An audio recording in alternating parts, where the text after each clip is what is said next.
y 31 en español. Bueno, muy buenas tardes. Hoy es 31 de octubre de 2024 y este grupo tiene el gran privilegio, el honor, el placer de tener con nosotros a Cayetana Álvarez de Toledo. Ya la hoja de vida la hemos distribuido entre los grupos, no lo voy a repetir. Simplemente quiero darle la bienvenida a Cayetana, expresarle nuestro agradecimiento y advertirles a todos que Cayetana tiene compromisos en 45 minutos, de tal manera que vamos a ser muy juiciosos, vamos a cumplir este plazo que ella nos ha dado. Cayetana, bienvenida y adelante. Bueno, muchísimas gracias a todos. De verdad que es un privilegio y un placer y un honor poder conversar con todos ustedes un ratito. Y siento mucho, lo primero es pedir disculpas, que esta conversación va a ser un poco más breve de lo previsto y de lo deseado, desde luego, por mí, pero por motivos de fuerza mayor. Estamos en unas circunstancias muy difíciles en España. Ha habido una tragedia muy grande eh, provocada por una enorme tormenta, una dana, y estamos en situación un poco de emergencia, ¿no?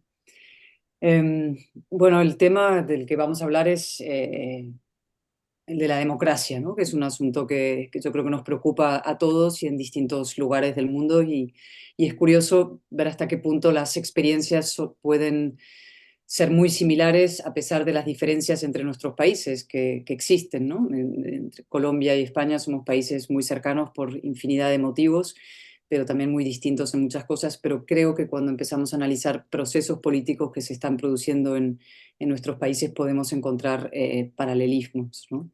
Y yo he ido, a raíz de mi experiencia, no solo de observación en lo que ha pasado en América Latina en los últimos años, sino también de mi propia experiencia personal, de lo que estoy viviendo yo en primera línea en España, he acuñado este concepto, este término, que ahora, bueno, hace unos días en una entrevista en una revista, en la revista Semana en Colombia, pues titularon de una manera muy así, como muy gráfica, muy impactante, que es el de los burros de Troya de la democracia, ¿no?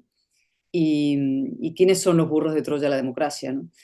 ¿Por qué burros? Para empezar, pues utilizo el concepto porque cabalgan sobre la ignorancia, es decir, promueven deliberadamente la ignorancia o se aprovechan de la ignorancia de la población para intentar avanzar en sus proyectos políticos de poder. eh, y lo que hacen es llegar a las instituciones democráticas, digamos, llegar al poder a través de procedimientos democráticos, a través de elecciones como libres en general, pero una vez que llegan dentro del poder empiezan a trabajar para socavar y para horadar los sistemas democráticos desde el interior, ¿no?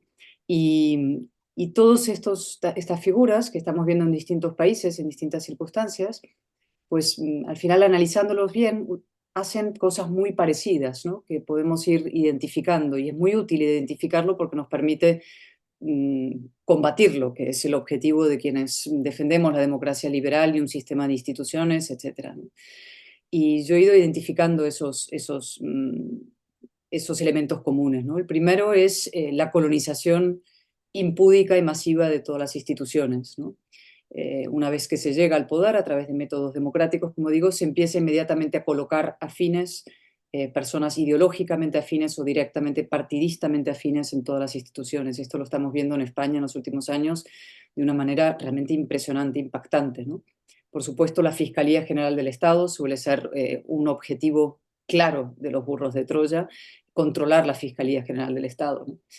Os diré que en el caso español, en las últimas horas, pues hemos llegado al extremo, ha sido imputado el fiscal general del Estado por parte del Tribunal Supremo en España por una operación de revelación de secretos de datos de una persona que era cuyo interés político para el gobierno es que es la pareja de Isabel Díaz Ayuso, que sabéis que es la presidenta de la Comunidad de Madrid, ¿no?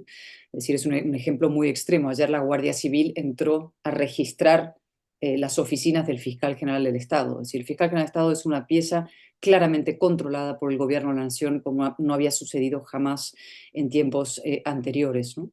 Tribunal Constitucional también se pretende controlar, siempre es un objetivo claro, y los medios de televisión públicos, ¿no? Entre otros. En España la lista es larguísima.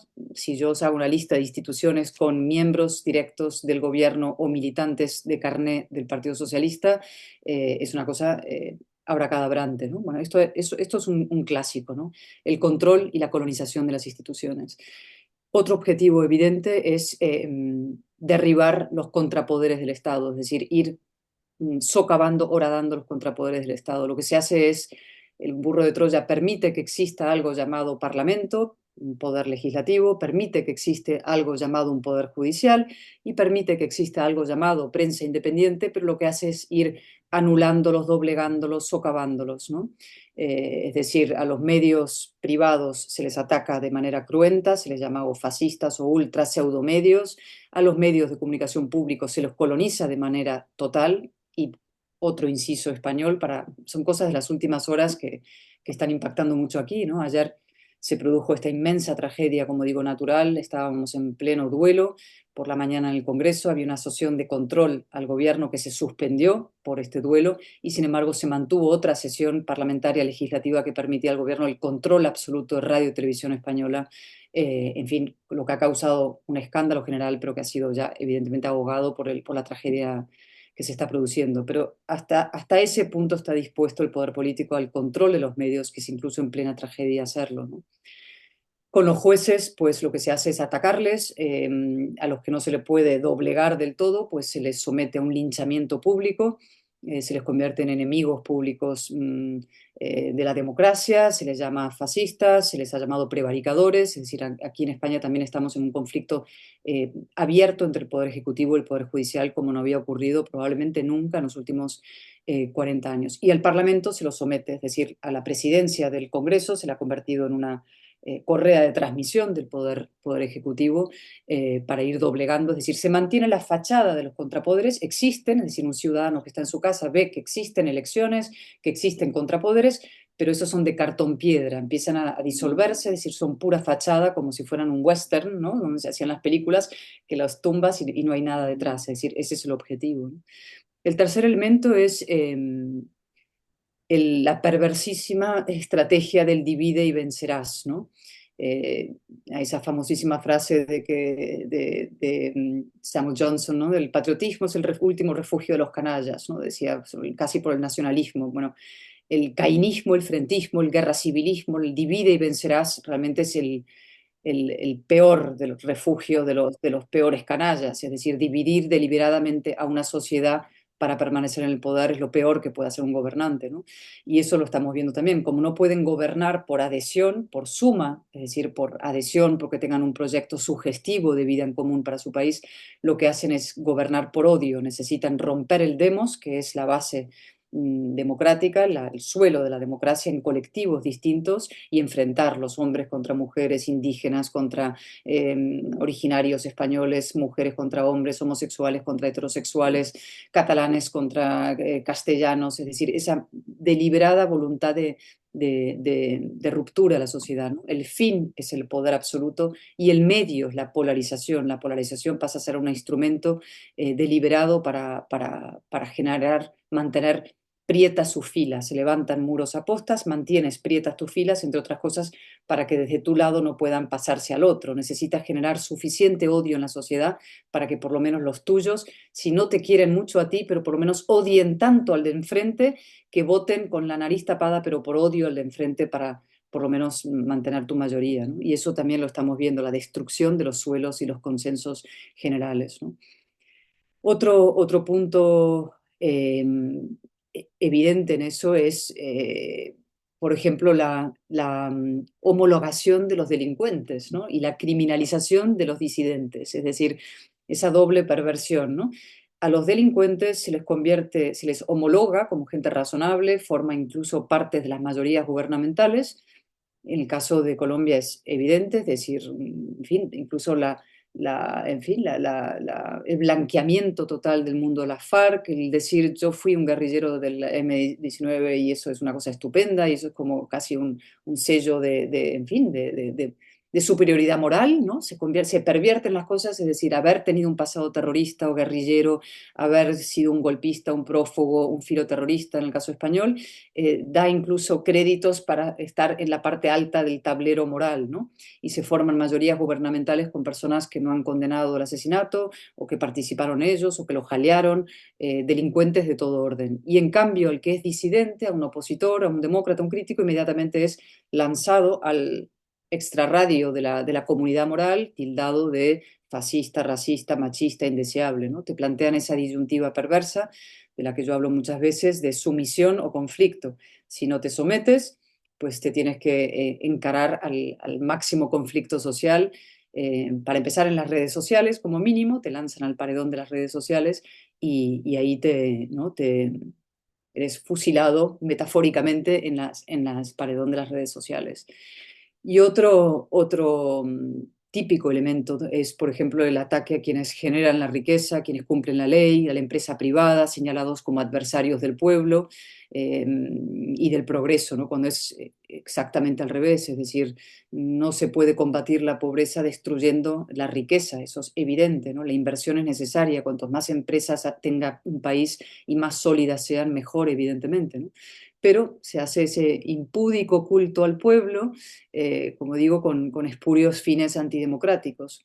Y, y entonces, esa demagogia infinita, la promesa del cielo en la tierra, de que el populista, el hombre, ¿no? Este burro en la Troya va a conseguir eh, mm, proveer al pueblo del maná infinito, es decir, es un discurso absolutamente que no se sostiene en el tiempo, pero que es pan para hoy, y hay mucha gente que eso lo compra porque es mucho más difícil el discurso contrario de la responsabilidad, y generando odio a la empresa, odio en esta estrategia, como digo, de polarización, ¿no?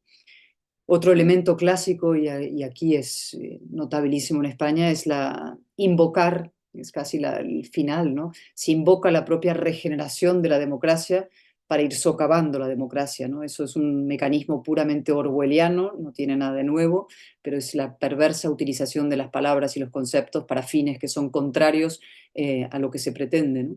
Y esto también, en fin, si algún día tuviéramos un poco más de tiempo, haceros el ejemplo de cómo esto se está haciendo en España paso a paso.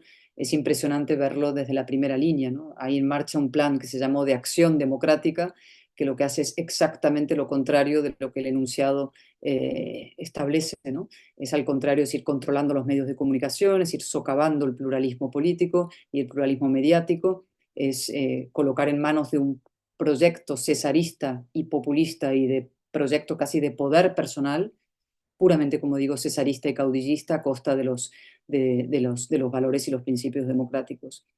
Y luego siempre hay un elemento final en todo esto, que es la corrupción. La corrupción siempre acaba asomando, porque para engrasar toda esta maquinaria que digo que es contra los contrapoderes, antidemocrático e iliberal, hay un elemento que es el dinero, que es el que acaba siendo como digo, lo que va engrasando todo este asunto para que funcione, ¿no?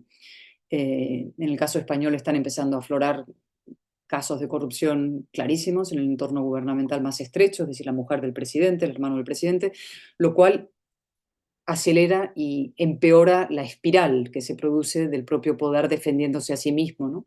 Porque cuando jueces empiezan a investigar el entorno familiar del presidente del gobierno, pues los jueces pasan a ser enemigos absolutos declarados y el poder político empieza ya directamente a atacar a los jueces de una manera severa para sacarlos del tablero, los jueces se defienden y defienden a la democracia, es decir, la espiral empieza a ser cada vez más peligrosa y más acelerada, ¿no?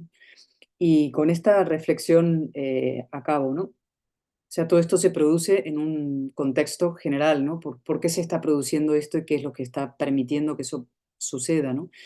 Y yo creo que hay algunos valores esenciales que están desapareciendo de la vida pública y que están permitiendo que esto suceda, ¿no?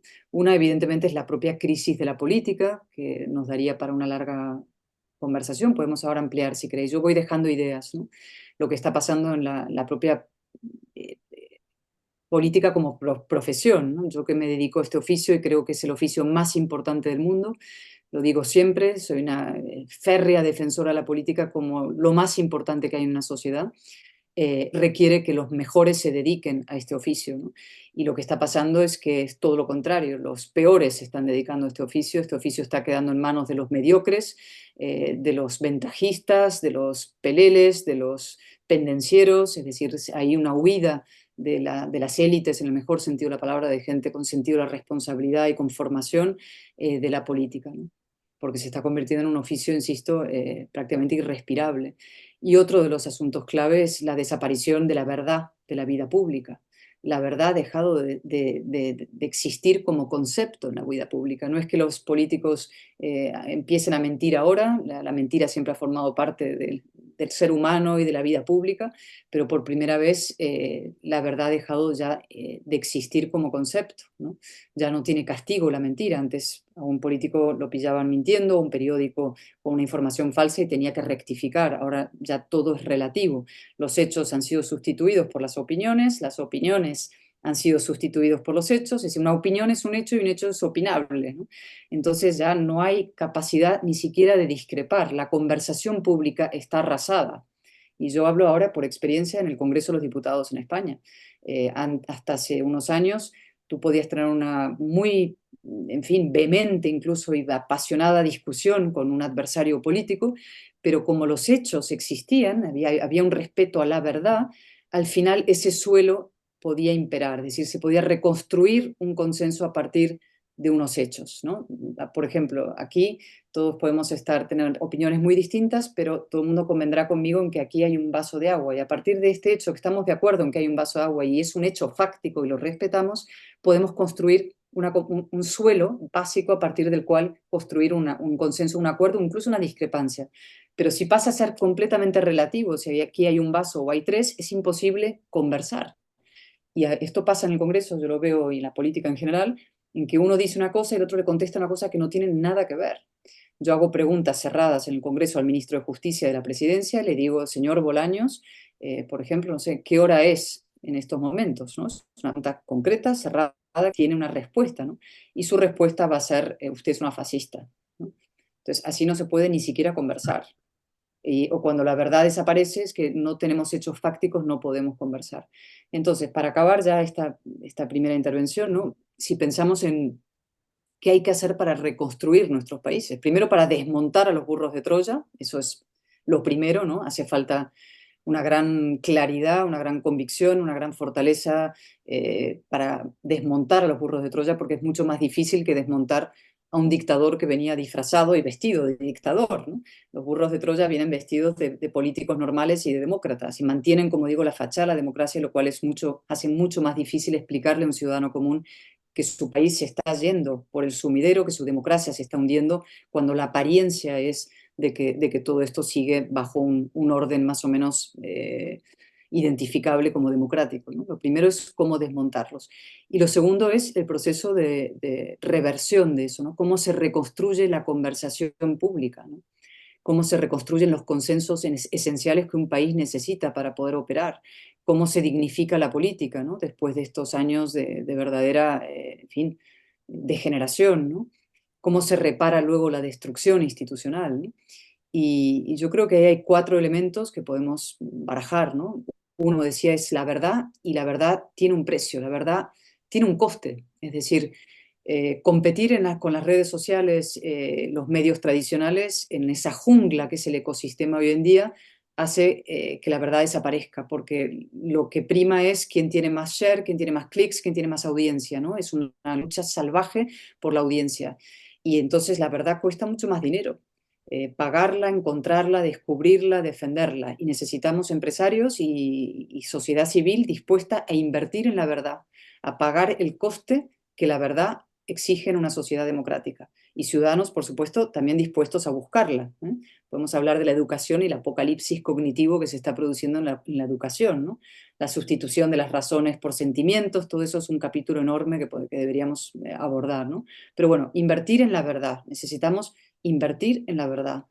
El segundo elemento es reconstruir la buena voluntad, es decir, que haya entre las dos partes, o por lo menos una parte mayoritaria de la sociedad, por lo menos una voluntad de reconstruir consenso, es decir, no jugar a eso del cainismo, el frentismo, el divide y vencerás, la polarización como método para alcanzar el poder, ¿no? Hay que reconstruir los puentes de buena voluntad.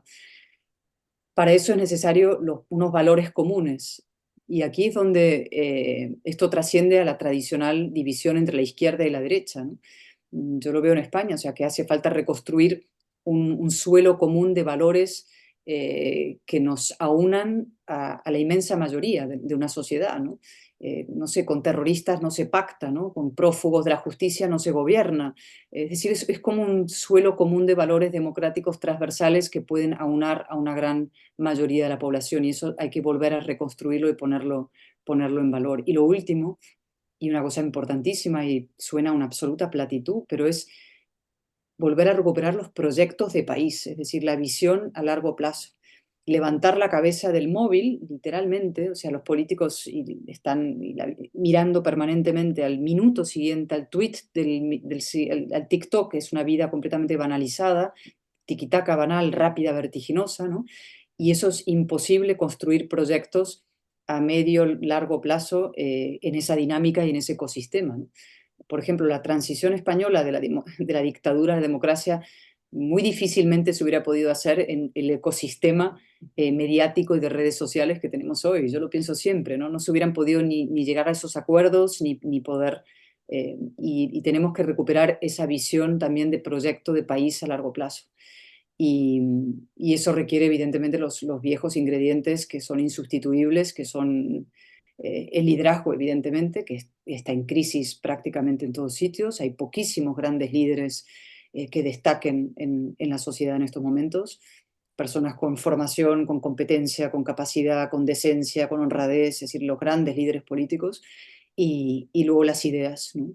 Y ahí es donde entra el gran, enorme asunto de la batalla cultural y de las ideas, es decir, el mundo de la democracia liberal, del liberalismo ampliamente entendido, tiene que volver a reafirmarse, ¿no? Bueno, Santiago sabe mucho de esto y ha escrito y ha hablado muchísimo de esto, pero tenemos que volver a back to basics, a las ideas, pero reconstruir proyectos nuevos sobre esos fundamentos. Y ya una ultimísima reflexión, ¿no? Me decían, ayer tuve un acto aquí con un conversatorio con Moisés Naím y con Luis Garicano, que es un economista español, ahora da clases en LSI, y a Moisés seguro que lo conocéis todos, y hablábamos de claro, yo planteaba una cuestión, ¿no? Hablábamos de los escenarios, de la gran batalla del orden liberal y liberal, ¿no? Que se está produciendo. Los grandes enemigos del orden liberal son evidentemente China, Rusia, Irán, todo este mundo, ¿no? Pero tienen alianzas transversales, ¿no? Es decir, tienen aliados en la izquierda y en la derecha. Es decir, en Francia, por ejemplo, Le Pen, Mélenchon son putinianos, ¿no? Es decir, todo esto está cortando a través. Y eso es una reflexión a hacer. Es decir, ahora el mundo hay que dividirlo entre los que defendemos la democracia liberal, los valores ilustrados que hacen posible la convivencia, la paz, la civilización, y quienes están trabajando para su destrucción y que vienen con disfraces ideológicos distintos, ¿no? Y lo último es que una reflexión difícil que yo hacía con una de las personas que más admiro del mundo y a la que eh, seguiré, en fin, cuya causa es mi causa, que es María Corina Machado, ¿no? Y con María Corina hablábamos en verano, yo le hice una entrevista para un periódico y hablábamos de una cuestión muy profunda y muy difícil, ¿no? Que es, claro, cómo se sale de una dictadura hoy en día, ¿no? O cómo haces que tu país se movilice en defensa de la democracia. Y eso es enormemente difícil porque hay que hacerse la pregunta, ¿no? ¿Qué estamos dispuestos a sacrificar hoy en día los seres humanos para defender el orden liberal, ¿no? Y la pregunta no es fácil, porque el valor de la vida hoy es mucho mayor probablemente que hace 30 años, por supuesto que hace un siglo, es decir, mi padre es de la generación que fueron a la guerra contra el nazismo y de esos murieron millones porque la vida también en esa época valía mucho menos que ahora, ¿no? Y eso tiene una parte muy positiva, que es que se evitan guerras innecesarias cuando la vida tiene un valor mayor, se evitan conflictos innecesarios porque la vida tiene un valor mayor, es decir, primamos el valor de la vida mucho más que antes, no somos carne de cañón los ciudadanos como en otras épocas, pero también eso hace mucho más difícil que la gente esté dispuesta a sacrificarlo todo en defensa de la libertad o la democracia, ¿no? Por ejemplo, los europeos subcontratamos en los ucranianos la defensa de la democracia en Europa, es decir, los ucranianos están muriendo por un mundo liberal de democracia, Estado de Derecho europeo en el que nosotros defendemos. Nosotros ponemos algo de dinero, a ver cuánto estamos dispuestos a poner, pero desde luego los europeos, ningún gobierno europeo se atrevería a pedirle a sus ciudadanos que pusieran vidas, ¿no? Que fueran soldados de verdad al territorio a jugársela como están haciendo los ucranianos. Y esa tremenda pregunta de cuánto está dispuesta a sacrificar la gente, incluso para salir, por ejemplo, de la dictadura en Venezuela, es una pregunta muy relevante y que nos afecta a todos respecto también a la movilización de nuestras propias ciudadanías en defensa de nuestros órdenes de libertad. Y con esto lo dejo para que habléis vosotros. Mil gracias, Cayetana. Extraordinaria presentación. Cuando hablaste de los burros de Troya y hablabas de cosas de España, sin duda, los colombianos veíamos retratado muchas cosas que están sucediendo en nuestro país. Ese es el poder de esa gran figura que has creado. Yo quiero invitar a las personas que están asistiendo a este foro que levanten la mano. Eso sí, tengo una advertencia. Cayetana tiene una, un compromiso en 20 minutos o menos de 20 minutos. Le rogaría que fuéramos muy breves para permitir la, la participación de más personas. Arturo Sarabia, adelante.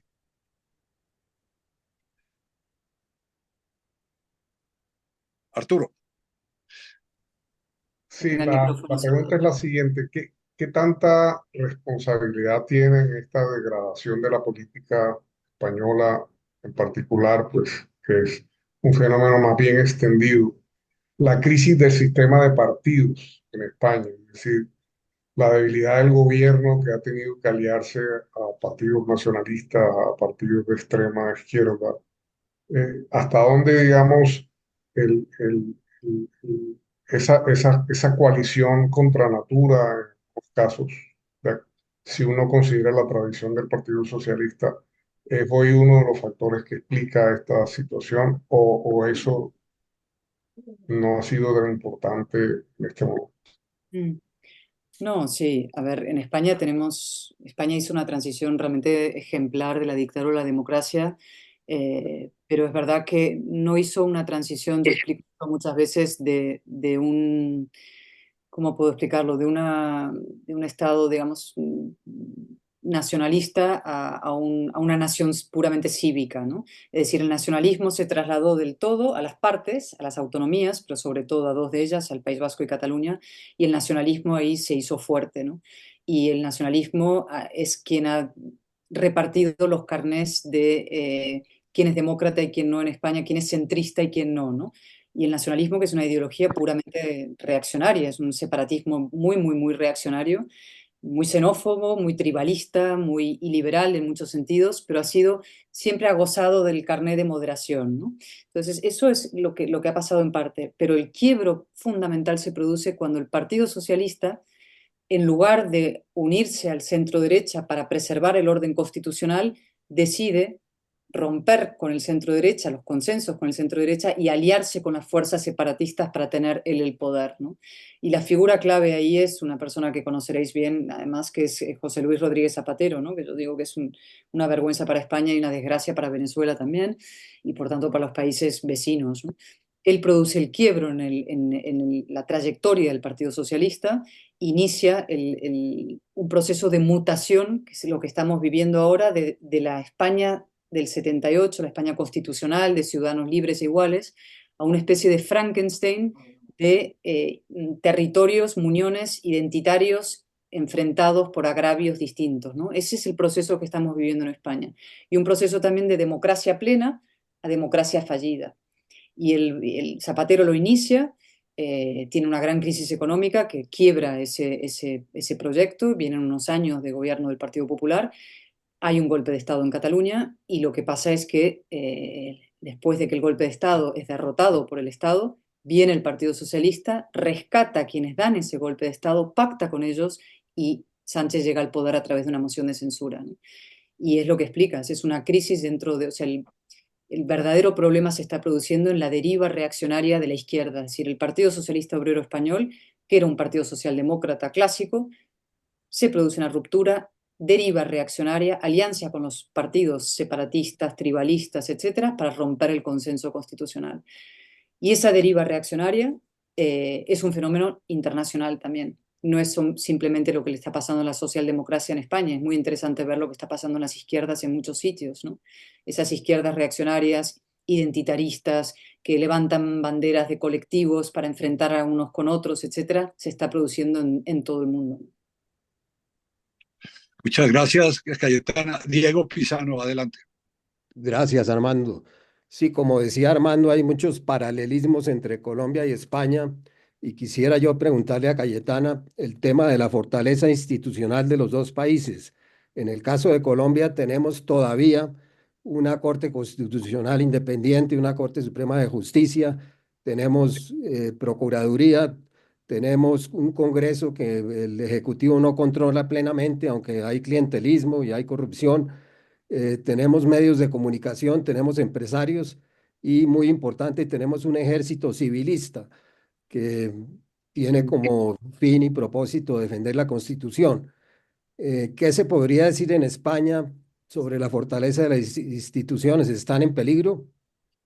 Las instituciones están siendo puestas a prueba de una manera, como he dicho, por la más dramática y severa de los últimos 40 años. Realmente está en juego la España constitucional y democrática del 78, no lo digo exagerando, pero sí tenemos anticuerpos, es decir, los diques resisten y los diques luchan. Y el ejemplo más impresionante es de la justicia y los jueces. La Fiscalía General del Estado, como he dicho, está completamente cooptada de una manera, pero obscena, diré, es decir, impúdica, sin ninguna vergüenza. Es un parte de la mayoría gubernamental, es el ministro número 23. La presidencia del Congreso, tres cuartos de lo mismo también. Tribunal Constitucional a medias, es decir, eso está por ver, pero sobre todo los jueces, la oposición política y los medios independientes, esos son los tres que están dando la batalla. Y el cuarto es la ciudadanía en la calle, ¿no? Es decir, la movilización ciudadana. Y por tanto esto yo soy optimista y además soy optimista por carácter, ¿no? Yo creo que es una obligación ser optimista y combativo, ¿no?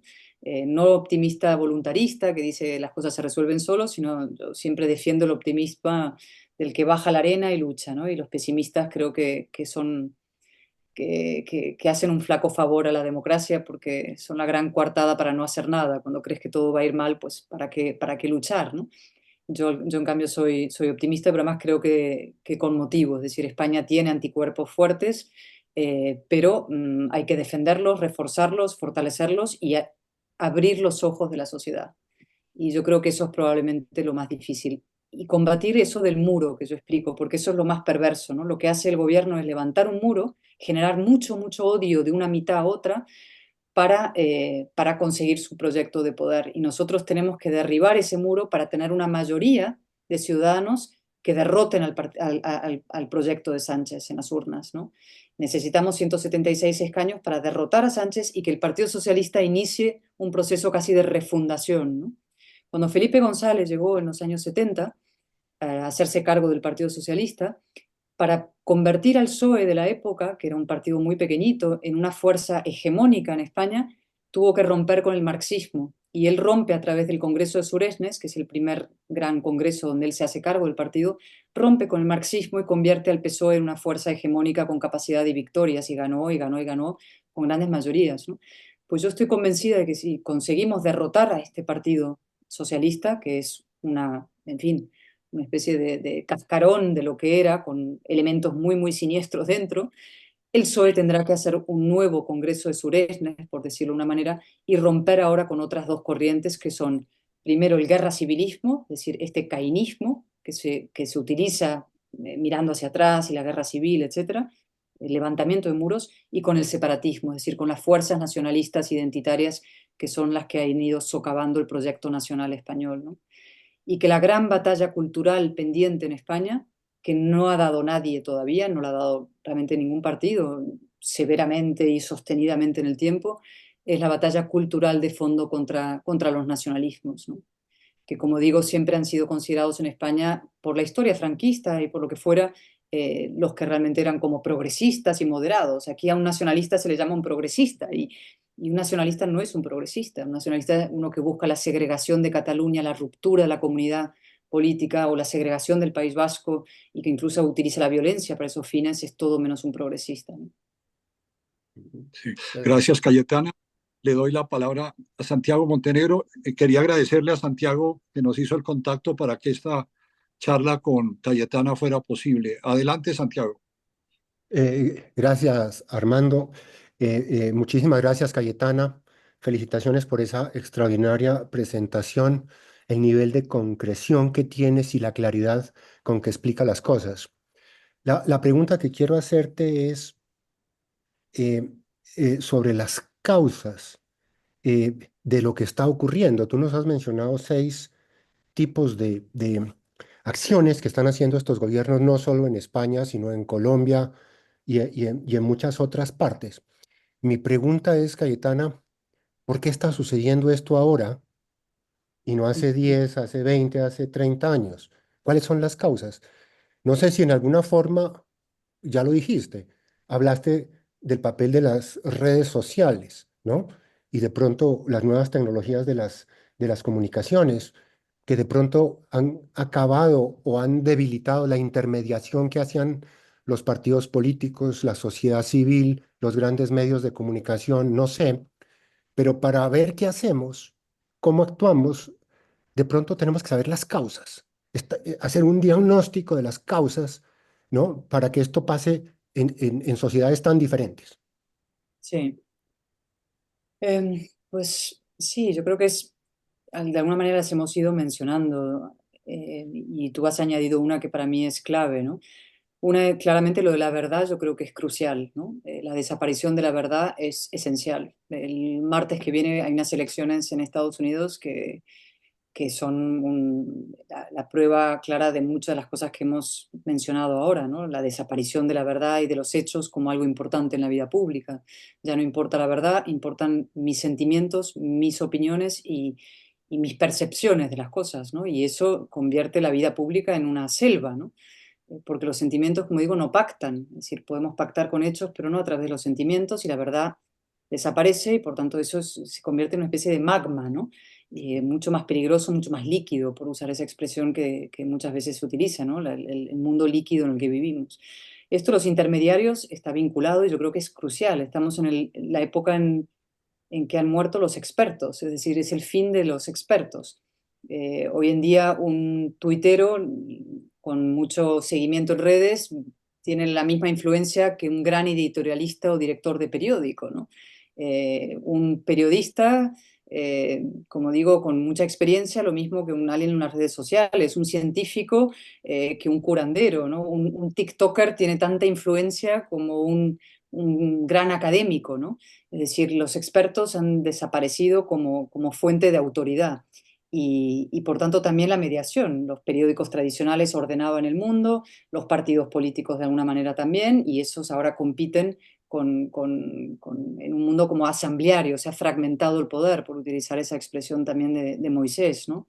Y en ese mundo es mucho más selvático, ¿no? Teníamos un mundo ordenado, un mundo de leyes, la ley, los hechos, la verdad, la razón, la ciencia, el maestro, la autoridad, todo eso formaba parte de un canon que hacía funcionar el mundo de una manera ordenada, ¿no? Y todo eso ha sido arrumbado y todo eso forma parte, se considera como un canon caduco, el reaccionario mundo de ayer, y lo que importa ahora son mis sentimientos y mis opiniones. Y es un mundo muy emocional, la democracia emocional la llaman, pero es que la democracia emocional no sé si funciona como democracia, ¿no? Ya empieza a ser otra cosa, ¿no? Y yo creo que esos son algunos de los elementos comunes que nos están pasando, ¿no? No los únicos. Gracias, Cayetana. Jorge Humberto Botero, adelante. Gracias. Interesantísima exposición, Cayetana, que nos permite ver las grandes similitudes entre España y Colombia. En función de eso, quiero decir y pedir tu opinión en clave española sobre el papel de los empresarios. Lo que yo veo en nuestro país es que los empresarios medianos y pequeños juegan el pellejo y sus propias empresas porque entienden los riesgos que estamos afrontando. Pero algunos de los grandes grupos empresariales están en el proceso de pactar, de consensuar con el gobierno, lo cual debilita extraordinariamente la defensa de la democracia. Te quería preguntar sobre eso y muchas gracias. Pues otro paralelismo es absolutamente idéntico. Y yo siempre lo cuento cuando yo fui candidata por Barcelona en 2 ocasiones, fui diputada por Barcelona, ahora soy de Madrid, pero cuando arreciaba de una manera muy, muy brutal el proceso separatista en Cataluña, es decir, un proceso separatista que hubiera supuesto, si se llevaba a término, en fin, la destrucción para Cataluña, ¿no? La primera. De hecho, acabaron saliendo de esa comunidad autónoma 5.000 empresas, trasladando sus sedes, ¿no? porque había una amenaza de una segregación unilateral de un territorio dentro de la Unión Europea, un delirio absoluto, ¿no?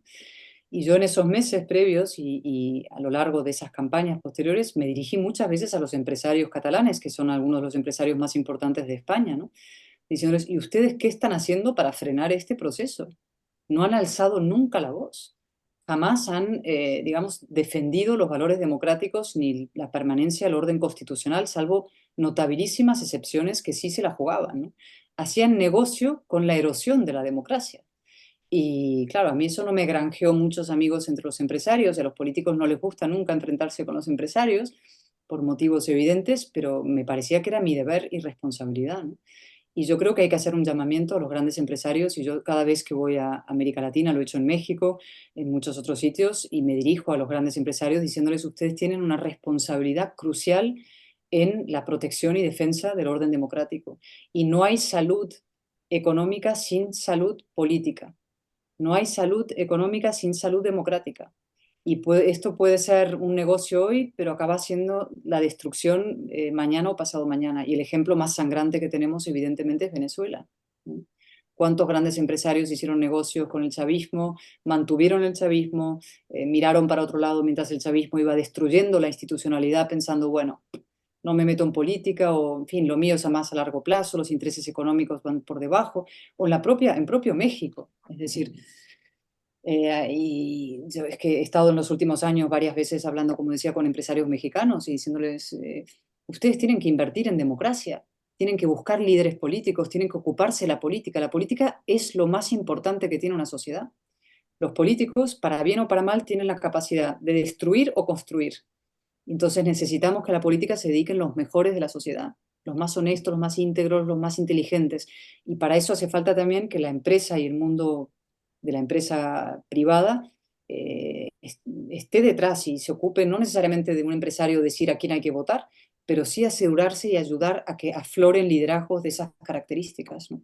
O que proyectos de país se pongan en marcha, ¿no? Es decir, yo hago un, en fin, enérgico llamamiento a los empresarios a que se ocupen de la democracia y de la política, y que no se laven las manos ni crean que hacer negocio con estos burros de Troya les va a salvar a ellos o a sus empresas de la destrucción definitiva que se acaba produciendo en menor o mayor plazo.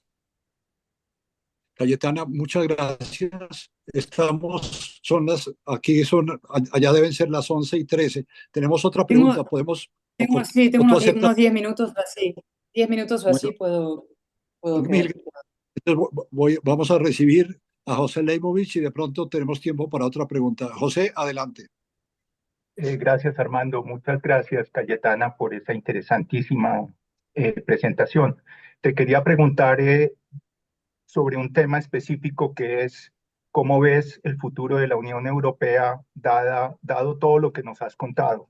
Dado que la Unión Europea es una construcción que viene desde la posguerra y que con todos estos elementos, pues claramente está en riesgo, pero quería oír tu opinión. Gracias. Muchas gracias.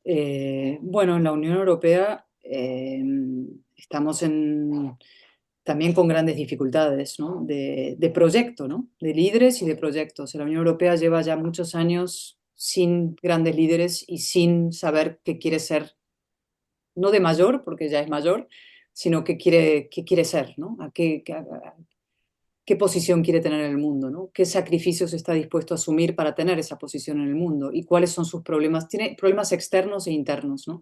Problemas hacia afuera es lo que mencionaba ahora, ¿no? Que la Unión Europea, ¿qué quiere ser? ¿Quiere de verdad ser baluarte y defensor del orden liberal frente a una amenaza clarísima que tenemos, que es la de Rusia? O sea, Rusia supone una amenaza existencial, su proyecto es de liquidación del orden liberal que nosotros defendemos. El caso de Ucrania es el territorio donde se está librando esa batalla, pero va mucho más profundo que eso. Es decir, la Unión Europea esa pregunta todavía no acaba de resolverla. Y luego viene de la mano de problemas internos gravísimos, ¿no? Dentro de la propia Europa tenemos cada vez más, podemos llamarlos quintacolumnistas, ¿no? Es decir, occidentales que tienen un enorme odio a todo lo que Occidente representa y que están trabajando para su destrucción desde el interior, que no creen en los valores occidentales y que trabajan para horadarlos y degradarlos, ¿no? Y eso se ve especialmente en la educación, que es uno de los capítulos en los que Europa yo creo que está, digamos, cada vez peor, ¿no? Con una incapacidad de competir con las grandes potencias cada vez más notable. Yo muchas veces hablo de lo que está pasando en la educación en España, pero que es paradigmática de eso. Hace poco hubo una reforma educativa en España, hace un par de años, y introdujeron una asignatura que es matemáticas socioemocionales con perspectiva de género, ¿no? Y todo esto la gente se ríe cuando lo cuento, pero es que, claro, no tiene mucha gracia porque al final, claro, eso es la destrucción del sistema educativo, ¿no? Es decir, vamos a ir simplemente a esto que se llaman woke, ¿no? A las cuestiones sentimentales, a las cuestiones, ir rebajando el nivel de la excelencia, etcétera, ¿no? Y luego a eso se unen dos problemas muy concretos culturales. Bueno, uno muy concreto cultural, que es la cuestión de la inmigración y su integración, ¿no? Es decir, el gran debate contemporáneo ahora en Europa, uno de ellos, hay dos grandes, ¿no? Que va a ser tres, digamos. Inmigración, es decir, cuántos inmigrantes puede haber dentro de la Unión Europea, puede sostener el estado del bienestar, y qué tipo de inmigrantes, es decir, culturalmente qué tipo de inmigrantes se integran y si se pueden integrar, ¿no? Y esto que se ha gestionado muy mal en las últimas décadas por la corrección política, muchos de los políticos no se atrevían de hablar del asunto de inmigración por riesgo a que te tachen y te llamen racistas y estas cosas, ahora está empezando a brotar en partidos xenófobos y de extrema derecha, que son los que ahora sí hablan de este asunto, pero hablan en términos verdaderamente inaceptables desde el punto de vista de un liberal, ¿no? Es decir, al inhibirse el mundo de la democracia liberal, se han potenciado los extremos, ¿no? Y eso es otra lección que tenemos que tener en cuenta seriamente quienes defendemos ese mundo del orden liberal, ¿no? Entonces, la inmigración es un capítulo gordísimo en Europa que va a definir el futuro europeo. El otro es la defensa, es decir, si los europeos vamos a estar dispuestos a pagar nuestra defensa, sí o no, y cuánto estamos dispuestos a pagar por la defensa, sobre todo si gana Trump el martes que viene y decide que van a empezar a retirarse los fondos de la OTAN, etcétera. Es decir, Europa va a tener que empezar a invertir en defensa, ese es otro asunto. Y el tercero son los límites del estado del bienestar. Es decir, hemos vivido extraordinariamente bien, a pesar de las dificultades que tienen las nuevas generaciones para vivir como sus padres, y hay una gran crisis en la juventud hoy en Europa, que viven peor que sus padres, problemas de vivienda, problemas, etcétera.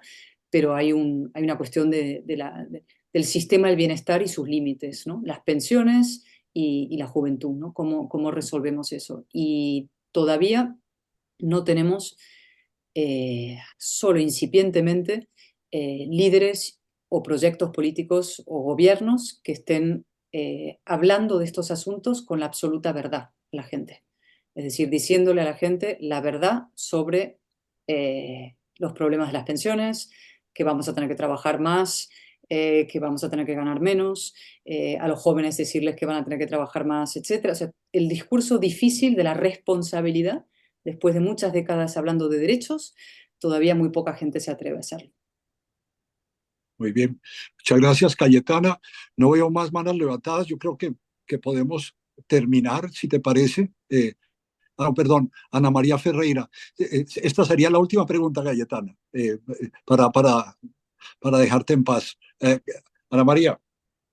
Cayetana, hola, gran admiradora. Yo no sé mucho de política, pero me parece que se ha escrito una radiografía de lo que sucede en Colombia, donde tampoco ya hay verdades, hay relativismo básicamente. Preocupa mucho y a mí en Colombia me desconcierta un poco esa retórica mundial, que es una tendencia preocupante de que hay la ultraizquierda y la ultraderecha no democrática. Incluso en charlas que hemos tenido acá, se caracterizan personas conservadoras, perfectamente demócratas, como ultraderecha no democrática. ¿Por qué? Porque básicamente pues creen en que no hay que negociar con terroristas, creen en el capitalismo, creen en el libre mercado. Hay una serie de valores en los cuales creen y de alguna manera quedan clasificados ahí en ultraderecha no democrática. Y se crea un concepto de centro que para mí es muy ambiguo, que es un centro donde es más importante la persona que la idea. y es un centro relativista, incluso timorato. Mi pregunta es, ¿en España sucede lo mismo y qué riesgo hay con esta tendencia de un centro que no se siente a definir las ideas y diga, yo creo que lo correcto es esto y esto es por lo menos lo que yo defiendo, estas son mis verdades y esa plataforma cómo se vende, porque esto de vender unas aguas medias que no son claras, donde uno no sabe muy bien eh, pues, qué Sí. está votando, me gustaría saber su opinión sobre eso. Es Gracias. es un fenómeno completamente, no es solamente colombiano, no es Consuelo, pero no es solamente colombiano, es completamente español y no solo español, pasa en Chile, pasa en tantos otros países, en México también, ¿no? Y esto es lo que yo he descrito tantas veces y lo vuelvo a hacer como el tablero inclinado de la política. La izquierda está siempre en la parte alta del tablero y el mundo a la derecha, el centro, los conservadores liberales en la parte baja, ¿no? Y entonces nosotros siempre estamos en desventaja moral de condiciones. Entonces, como la izquierda domina el tablero, a veces la derecha consigue ganar unas elecciones porque la izquierda gobierna muy mal, pero como estamos siempre así, subimos como Sísifo la cuesta y luego volvemos a caer, ¿no? Inmediatamente la izquierda se rearma y ¡bum! Se vuelve a caer. Entonces, esto es porque nunca se hace la batalla cultural, que es nivelar el tablero para que quede así, ¿no? Como mínimo así, es decir, dar la batalla de las palabras, de las ideas, de los conceptos, ¿no? Y pasa exactamente igual aquí. Aquí, si tú eres, tú has descrito, una persona razonable que cree en determinadas cosas, eres un fascista. Hoy en día, si no te llaman fascista en España, no eres nadie. Es decir, Felipe González también es un fascista, lo llaman fascista. No sé, a Serrat, a Sabina, a los cantantes, cualquiera que se oponga al pensamiento dominante de esta izquierda reaccionaria es considerado un ultra, ¿no? A mí el último en llamarme ultra fue Nicolás Maduro, con lo cual yo a partir de ahí, pues, sabes, si Nicolás Maduro me llama ultra, imagínate dónde está el centro movido, ¿no? Pero ese complejo de un sector de la derecha es típico, ¿no? Y es una derecha que espera que te colocan la medalla, que te digan que eres moderado, porque eso es cuando te portas bien. Cuando te portas bien, la izquierda te dice que eres un moderado y una persona centrista, ¿no? Y eso es confundir el centro con la nada, con el punto medio entre los extremos. Y eso no debería ser el centro político. O sea, el verdadero centro político debería ser el centro de gravedad, ¿no? Es el centro, la diana, es lo correcto, son las buenas ideas, es la claridad, es la convicción, es la igualdad ante la ley, por ejemplo, es un concepto que está desapareciendo con esta izquierda reaccionaria, la libertad individual, la economía de mercado, evidentemente, la seguridad jurídica, el Estado de Derecho, la sociedad abierta. Es decir, hay cantidad de cosas que son de sentido común y que son de la mayoría, que nos realmente reagrupan a todos. Eso es el verdadero centro político. El problema es que la defensa de todo eso que es de sentido común hoy pasa a ser considerado radical, pero porque es radicalmente necesario, ¿no? Diría yo. Y no hay que tener ningún miedo a eso. O sea, yo siempre lo digo, entre la sumisión y el conflicto, pues entre la sumisión y el conflicto, si esa es la disyuntiva, pues tendrá que ser el conflicto. Prefiero el conflicto al sometimiento, ¿no? Y a veces eso es desagradable y eso te entraña todo tipo de costes, pero la defensa, entre otras cosas, de la democracia o de una sociedad civilizada, de una sociedad con convivencia, a veces sí entraña costes muy altos. He mencionado a una gran amiga, María Corina Machado. Aquí tengo, mira, el libro de otro, estas memorias acaban de salir de otro señor ¿no? que asumió un precio muy alto por defender nada menos que las libertades, ¿no? Es decir, el coste de defender estas cosas a veces es elevadísimo. Y en nuestros países, en el vuestro, que tenéis un problema que no hemos mencionado, ¿no? No ha salido en la conversación todavía, que sí es un hecho diferencial colombiano respecto a España, por lo menos en grado, que es el asunto del narcotráfico, ¿no? Es decir, vosotros tenéis un problema gravísimo, el problema del avance, el reavance, la vuelta, ¿no? Del narcotráfico y en su vertiente de control institucional. Y eso sí, yo creo que tenéis que, como los mexicanos, que México se está derivando hacia un narcoestado de manera clarísima. Eso sí, yo creo que requiere un tratamiento particular en el caso colombiano que en el español, de momento, por suerte, no, ese problema no lo tenemos, ¿no? Muchas gracias, Gracias. Cayetana. Y con esto, para ser leales con los compromisos contigo, vamos a terminar. Yo quiero en nombre de este grupo agradecerte muchísimo, muchísimo. Hemos aprendido, nos dejas muchas inquietudes y tenemos la expectativa alguna vez en los meses próximos volverte a tener con nosotros. quiero pedirle a este grupo que te despidamos en tu noche de Madrid con un con mucha admiración, mucho aprecio. Muchas gracias. Muchas gracias, de verdad. Gracias. Es un placer y ojalá la próxima vez pueda de verdad quedarme más y